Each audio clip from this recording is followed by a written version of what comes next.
Good morning, students. Today our topic is torque acting on a bar magnet placed in a uniform magnetic field. आज का आपका topic है, हमने torque को calculate करना है एक बार मैग्नेट पर जिसको हमने प्लेस किया है एक यूनिफॉर्म मैग्नेटिक फील्ड में। तो सबसे पहले हमने एक यूनिफॉर्म मैग्नेटिक फील्ड बनाई है। वो कैसे बनाई है? एक हमने नॉर्थ पोल लिया है, दूसरा हमने साउथ पोल लिया है। तो यहाँ पर दो पोल्स के बीच में एक यूनिफॉर्म मैग्नेटिक फील्ड बनेगी जिसकी डायरेक्शन होगी फ्रॉम नॉर्थ टू साउथ, जिसको हमने बी से रिप्रेजेंट किया है। तो उसमें प्लेस किया है हमने एक बार मैग्नेट्स को, जिसमें हमारे पास दो पोल्स होते हैं, एक नॉर्थ पोल होता है, दूसरे साउथ पोल होता है। दोनों की मैग्नेटिक स्ट्रेंथ जो होती है वो इक्वल होती है। तो इसको दूसरे तरीके से भी हम क्वेश्चंस को पढ़ते हैं, torque acting on electric dipole, magnetic dipole. तो ये एक मैग्नेट डाइपोल भी होता है हमारे पास। अगर हम बार मैग्नेट की बात करेंगे तो बार मैग्नेट एक आपका मैग्नेटिक डाइपोल है। तो मैंने आपको प्रीवियस लेक्चर्स में आपको मैंने पढ़ाया था मैग्नेट डाइपोल क्या होता है।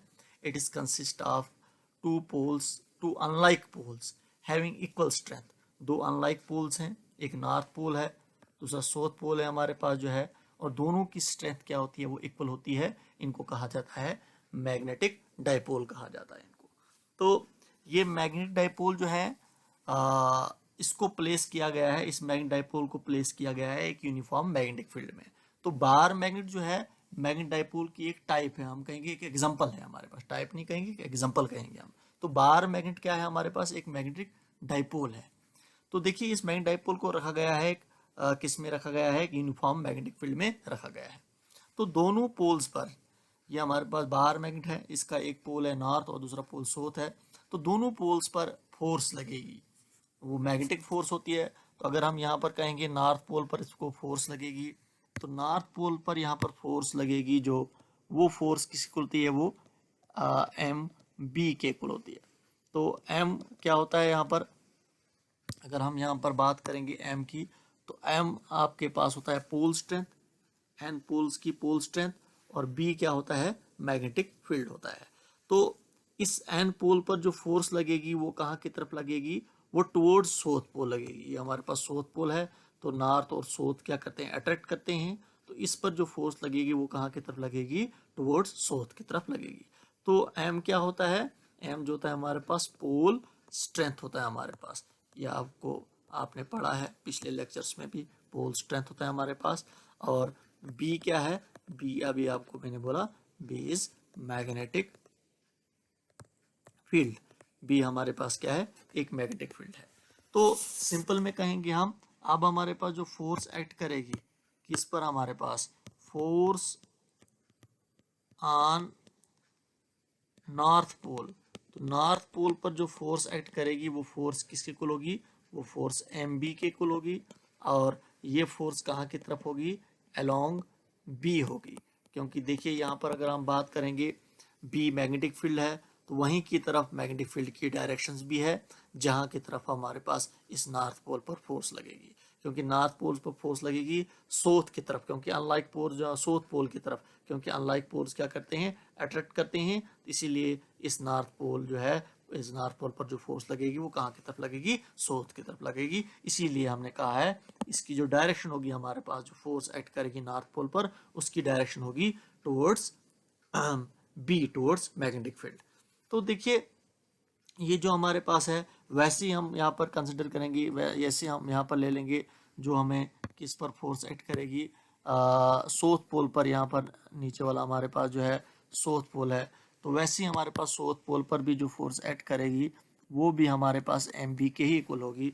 तो ये फोर्स इसी के इक्वल होगी हमारे पास।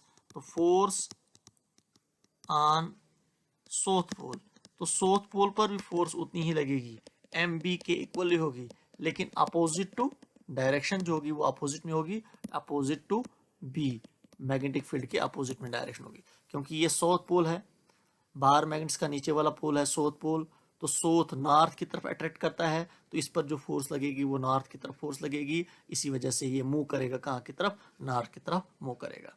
तो दोनों पोल्स पर जो फोर्स लगेगी वो अपोजिट में फोर्स लगेगी। नॉर्थ पोल पर जो फोर्स लगेगी साउथ की तरफ, और साउथ पोल पर जो फोर्स लगेगी वो नॉर्थ की तरफ फोर्स लगेगी। तो देखिए ये दोनों फोर्सेस जो है हमारे पास, ये क्या होती हैं, ये इक्वल होती हैं और अपोजिट में होती हैं, और दोनों फोर्सेस एक्ट कर रही हैं दो डिफरेंट पॉइंट्स पर। एक फोर्स यहाँ पर लग रही है, दूसरी फोर्स यहाँ पर लग रही है। इसको अगर हम F1 से कहेंगे, इसको हम F2 कहेंगे, तो अब क्या करेगा, ये हमारे पास जो है ये बार मैग्नेट जो है क्या करेगा, ये रोटेट करेगा क्लॉकवाइज, ऐसे रोटेट करेगा, क्योंकि इस पर फोर्स लगी है यहाँ पर यहाँ के लिए, यहाँ पर यहाँ के लिए, तो ये ऐसे रोटेट करेगा, क्लॉकवाइज रोटेट करेगा।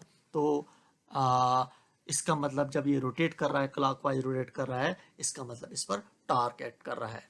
तो टॉर्क ऑन बार मैग्नेट, तो बार मैग्नेट्स पर जो टॉर्क एक्ट करेगा अब, क्योंकि टॉर्क क्या होता है, ट्विस्टिंग इफेक्ट ऑफ फोर्स होता है। इस टॉर्क को हम टाउ से रिप्रेजेंट करते हैं। ये किसके होता है, either force into perpendicular distance के इक्वल होता है। तो यहाँ पर देखिए हमारे पास जो है अब मैंने आपको कहा कि टॉर्क कैसे एक्ट करता है। टॉर्क तभी एक्ट करेगा जब हमारे पास दो फोर्सेस एक्ट करेंगी, दो डिफरेंट पॉइंट्स पर एक्ट करेंगी। देखिए एक फोर्स नॉर्थ पोल पर लग रही है, एक फोर्स साउथ पोल पर लग रही है। तो whenever the two forces acting to different points, समझा, दो डिफरेंट पॉइंट्स पर एक्ट कर रही हैं, इन दो फोर्स को कहा जाता है कपल कहा जाता है। हुज टार्क, जिसका टार्क क्या होगा, एफ जो होगा फोर्स इनटू परपेंडिकुलर डिस्टेंस होगा। तो तभी जाकर हमारे पास क्या होगा, ये रोटेट करेगा, ये डाइपोल रोटेट करेगा किसमें, इस यूनिफॉर्म मैग्नेटिक फील्ड में। तो देखिए यहाँ पर हमारे पास जो है, मैंने आपको कहा, अब देखिए हमारे पास जो है टॉर्क इज इक्वल टू, ये जो एफ होता है ये आइदर फोर्स है होती है, कोई सी भी एक फोर्स ले सकते हो आप नॉर्थ पोल वाली फोर्स लो या साउथ पोल वाली फोर्स ले लो आप। तो ये फोर्स किसके इक्वल है, दैट इज एम बी के इक्वल है। अब इन दो फोर्सेस का परपेंडिकुलर डिस्टेंस, तो इन दो फोर्सेस का परपेंडिकुलर डिस्टेंस है, आपको यहाँ पर परपेंडिकुलर ड्रा करना पड़ेगा। मैंने ऑलरेडी परपेंडिकुलर ड्रा करके रखा है, that is N A. N A ये परपेंडिकुलर डिस्टेंस होगा इन दो फोर्सेस के बीच में। देखिए यहाँ पर भी अगर कहेंगे हम, तो ये हमारे पास परपेंडिकुलर डिस्टेंस होगा इन दो फोर्स के बीच में, क्योंकि एक इधर लग रही है एक इधर लग रही है, तो ये परपेंडिकुलर डिस्टेंस होगा हमारे पास इन दो फोर्स का। तो वही यहाँ पर एन ए जो है ये क्या होगा, ये परपेंडिकुलर डिस्टेंस होगा इन दो फोर्सेस के बीच में। क्लियर हो आपको। तो अब देखिए हमारे पास जो है, इसका मतलब आपके पास जो टॉर्क आ रहा है वो आपके पास आ रहा है M B into N A के इक्वल आ रहा है। अब मुझे एन ए की वैल्यू चाहिए, परपेंडिकुलर डिस्टेंस चाहिए मुझे। हमें पता है बार मैग्नेट, ये बार मैग्नेट है, ये कितना एंगल बना रहा है मैग्नेटिक फील्ड के साथ, ये मैग्नेटिक फील्ड है हमारे पास, तो ये थीटा एंगल बनाता है।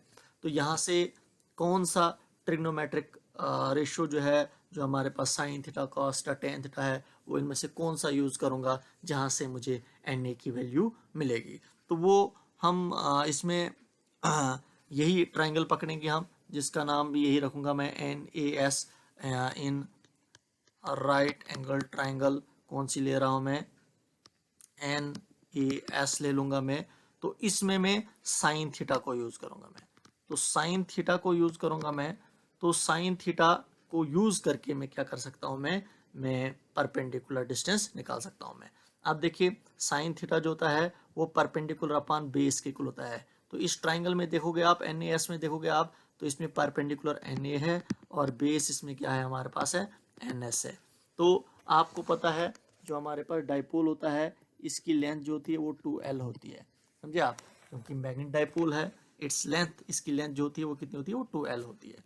तो यहाँ पर हम क्या ले लेंगे, हम sine theta is equal to N A, यहीं पर है हमारे पास है, तो एन एस की जगह पर इसकी वैल्यू को पुट करेंगे। एन एस किसके इक्वल है, दैट इज 2L के इक्वल है। तो यहाँ से हम क्या निकालेंगे, 2L ट्रांसफर हो जाएगा यहाँ पर, तो 2L sine theta is equal to N A. इसका मतलब एन ए सीधा करके लिखेंगे हम, तो N A is equal to twice L sine theta आपके पास आ रहा है। This is your perpendicular distance. हालांकि मैंने टॉर्क निकालना है, ट्विस्टिंग इफेक्ट ऑफ फोर्स जिसको कहा जाता है, जिसकी वजह से हमारे पास ये बार मैग्नेट रोटेट कर रहा है। तो यहाँ पर टॉर्क निकालने के लिए मुझे एन ए चाहिए, मुझे परपेंडिकुलर डिस्टेंस चाहिए। तो तो अब मैं Na की वैल्यू क्या करूंगा, मैं इस एबो इक्वेशंस में पुट करूंगा मैं। तो टार्क आपके पास किसको लाएगा, hence torque will be equal to tau किसके को लाएगा, एम बी, Na की जगह पर Na की वैल्यू को पुट करेंगे, 12 साइन थीटा के इक्वल होता है। तो यहाँ से टाउ इज इक्वल टू आपके पास आ रहा है m, और 12 को साथ में रखेंगे हम, इसके बाद b तो साथ में ही है, b साइन थीटा। रिशफलिंग की, बाकी मैंने कुछ नहीं किया। तो अब देखिए tau is equal to m2l, ये मैंने जब मैग्नेटिक डाइपोल पढ़ाया था मैंने, तो मैग्नेटिक डाइपोल मूवमेंट जो होता है जिसको हम कैपिटल M से रिप्रेजेंट करते हैं, वो किसके होता है, product of the strength of either pole, किसी एक पोल्स की strength m and perpendicular and the distance between two poles होता है 2l। तो m2l जो होता है वो मैग्नेटिक डाइपोल मूवमेंट के इक्वल होता है, जिस मैग्नेटिक डाइपोल मूवमेंट को हम कैपिटल M से रिप्रेजेंट करते हैं।